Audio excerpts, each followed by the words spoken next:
In the last 3 lessons, we have created the basic premise of our model view model pattern. We've created our model class, our invoice class.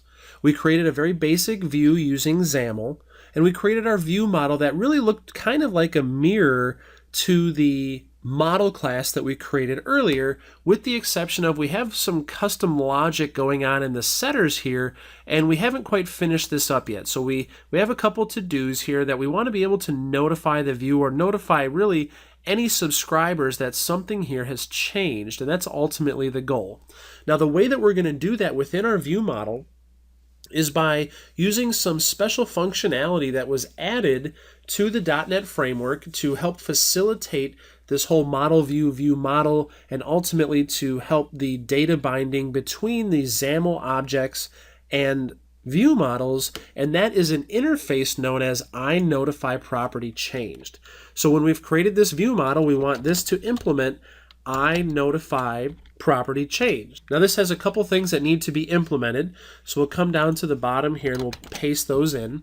And there's 2 parts. There is an event that you can subscribe to, that really anybody can subscribe to, but ultimately our view is going to subscribe to.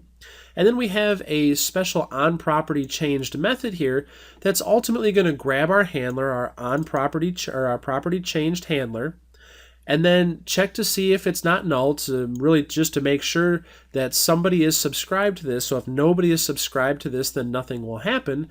But if somebody has subscribed to this event, then we're going to call this handler, passing in this as the sender, and then new property changed event arguments with that specific property name. So ultimately what that's going to do is whoever has subscribed to this event will be notified and told which property has actually changed. So that's kind of nice.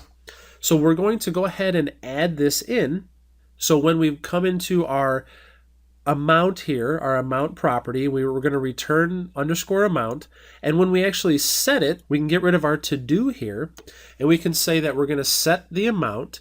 And then after that happens, we want to call our onPropertyChanged method, passing in the name of the property, and in this case it's going to be amount. So we can go ahead and save that. So now that's why we have not used the automatic properties, the automatic getters and setters.